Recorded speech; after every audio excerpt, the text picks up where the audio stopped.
নমস্কাৰ।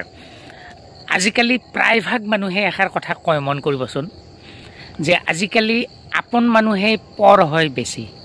কথাষাৰ অকণমান দকৈ ভাবিবলৈ চেষ্টা কৰিবচোন। মই কিন্তু ভাবোঁ যে কথাষাৰ কিন্তু নোহোৱা নহয়। মানুহৰ মাজত এই আপোন পৰ এইবোৰ চিন্তাই মানুহৰ জীৱনত বহুত খেলি মেলি লগাই দিয়ে। আহক এই ভিডিঅ'ত শুনো কিছু গুৰুত্বপূৰ্ণ কথা।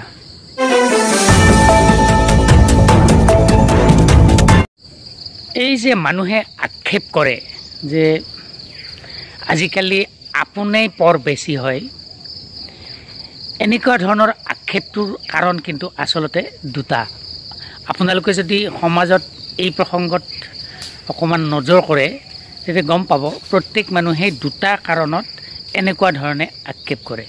কাৰণ হিচাপে এটা এনেকুৱা যে মানুহে বহু ক্ষেত্ৰত আশা কৰিও বিপদত কিছুমান আপোন মানুহৰ পৰা সহায় নাপায়। হয়তো আশা কৰিছিল, কিবা এটা বিপদত পৰিছিল, আপোন মানুহে তেওঁলোকক মাত এষাৰ দিব বা অন্যান্য কথা কিছুমানেৰে হয়তো সহায় কৰিব, কিন্তু এনেকুৱা একো কৰাৰ নেদেখি শেষত মানুহে আক্ষেপ কৰে যে আপোন মানুহেই পৰ বেছি হয়। আৰু এটা কাৰণত মানুহে এনেকৈ আক্ষেপ কৰে যে আপোন মানুহেই পৰ হয়। আপোন মানুহ কিছুমানে আচলতে আপোন মানুহৰ বিশ্বাসঘাতকতা কৰে। এইটো কিন্তু সমাজত প্ৰায়ে চলি থাকে। মানুহে হয়তো নাভাবে, মনেৰে ভাবে যে তেওঁ মোৰ আপোন মানুহ, কিন্তু সেই আপোন মানুহেই বিশ্বাসঘাতকতা কৰে। গতিকে ইয়াৰ ফলত মানুহে এনেকুৱা ধৰণৰ আক্ষেপবোৰ কৰিবলৈ লয় যে আজিকালি আপোনেই পৰ বেছি হয়। কিন্তু এই আপোন পৰ ধৰণৰ যিটো ধাৰণা, ইয়াৰ লগত তিনিটা কথা কিন্তু আপোনালোকে প্ৰায় লক্ষ্য কৰিব পাৰে।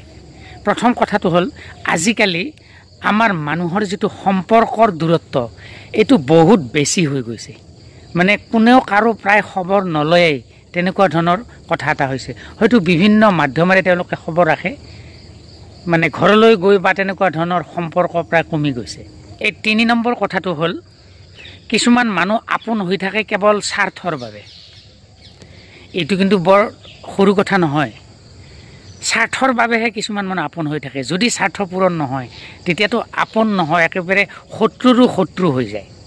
আজি আপোন পৰ এনেকুৱা সম্পৰ্কত খুব চুটিকৈ কিছুমান কথা ক'লোঁ, কিন্তু মোৰ ভিডিঅ'টোৰ এই আপোন পৰ সম্পৰ্কত কোৱাৰ মূল উদ্দেশ্যটো হ'ল, যদি সঁচাকৈয়ে এনেকুৱা ধৰণৰ ঘটনাবোৰ ঘটি থাকে যে আপোনে আজিকালি বেছি পৰ হয় বা এনেকুৱা কিছুমান ধাৰণাৰ কাৰণে মানুহে সমস্যাত পৰে, তেনেহ'লে এটাই উপায় আছে, সেইটো হ'ল মানুহে জীৱনত পৰনিৰ্ভৰশীল হ'বলৈ এৰিব লাগে। আমি অন্যক দোষ দিব পাৰোঁ যে আপোনে আজিকালি পৰ বেছি হয়, কিন্তু আমি নিজক কেতিয়াও এনেকুৱা দোষ নিদিওঁ যে আমি কিমান পৰনিৰ্ভৰশীল হৈ গৈ আছোঁ। যেতিয়া মানুহ অধিক পৰনিৰ্ভৰশীল হয়, বিপদত কি হ'ব পাৰে তেনেকুৱা কথাবোৰ আগতীয়াকৈ নাভাবে, আৰু বিভিন্ন কাৰণত মানুহৰ অপেক্ষা কৰি থাকে, আৰু বিভিন্ন কাৰণত সহায় পাবৰ কাৰণে বা কিছুমান বিশেষ কাৰণত অইন মানুহৰ বাবে অপেক্ষা কৰি থাকে, তেনেকুৱা মানুহবোৰ আচলতে সময়ত বিপদত পৰে। গতিকে এইটো আমাৰ সামাজিকভাৱে যদিও চলি থকা এটা নিয়ম, তথাপি ইজনে সিজনৰ সহায় সাহায্য থাকিবই, তাৰে মাজতে আপোন পৰ এইবোৰো থাকিব।